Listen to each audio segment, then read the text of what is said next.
PGP से questions थे sequence and series से, जिसमें सम फाइंड करने थे। और एक क्वेश्चन था जिसमें सम का रेशियो दिया हुआ था SN और S3N का रेशियो दिया हुआ था, जिसमें S2N और SN का रेशियो निकालना था। R-1 rth टर्म और R+1 टर्म का रेशियो दिया हुआ था, और उसमें से जो है आपका सम निकालना था क्वेश्चंस का। तो कुल मिलाकर AP और GP और HP तीनों मिलाकर 4 से 5 क्वेश्चन थे। मैट्रिक और डिटर्मिनेंट से 3 से 4 क्वेश्चन से। मैट्रिक्स में आपका कैरेक्टरिस्टिक्स ऑफ मैट्रिक्स जो था उसमें से और इन्वर्स निकालना था। और जो है आपका डिटर्मिनेंट्स से क्वेश्चन थे। डिटर्मिनेंट्स में आपका एक सिंपल सा वैल्यू था जो बहुत इजी सा डिटर्मिनेंट्स था।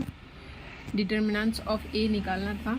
Set and relation and function से 3-4 क्वेश्चन से। सेट से एक क्वेश्चन था, रिलेशन और फंक्शन से ज़्यादा क्वेश्चन से 2 से 3 क्वेश्चन रिलेशन एंड फंक्शन से थे।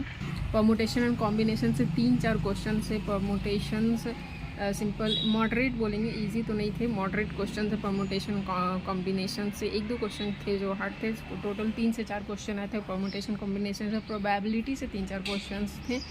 डिफरेंशियल इक्वेशन इंटीग्रेशन से 3 से 4 क्वेश्चन, टोटल बोले तो 6 क्वेश्चन अप्रॉक्स थे डिफरेंशियल और एक इंटीग्रेशन मिला के। इंटीग्रेशन में जो है इनफाइनाइट वाला नहीं, डिफाइनाइट वाला आया था, डेफिनाइट वाला इंटीग्रल्स आए थे।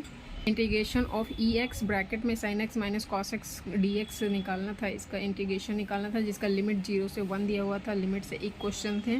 लीनियर इनइक्वालिटी से भी 1-2 क्वेश्चन थे। LLP से भी 1-2-3 क्वेश्चन से। लास्ट क्वेश्चन जो था वो LLP से ही था, LPP। बाइनोमियल से जो थे 3-4 क्वेश्चन थे। 1 + x के पावर में 2n और 1 + x के पावर में 2n - 1 दिए हुए थे, रेशियो दिए हुए थे, और x के पावर में n का कोफिशिएंट निकालना था।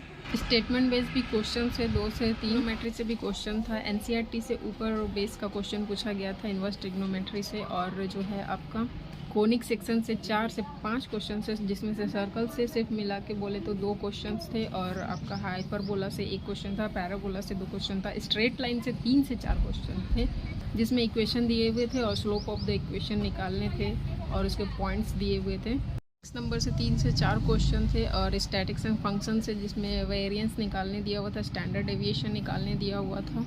3D ज्योमेट्री से जो थे एक क्वेश्चन स्पेयर से रिलेटेड दिया हुआ था।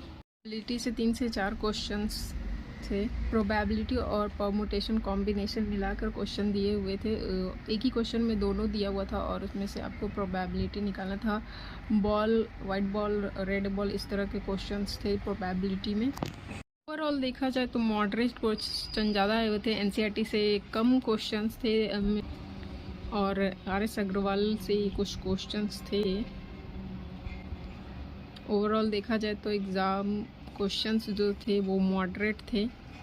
कोई बहुत कम क्वेश्चन ही ऐसे जो थे जो डिफ़िकल्ट लेवल के पूछे गए थे, अदरवाइज इजी और मॉडरेट से ही क्वेश्चन आए हुए थे।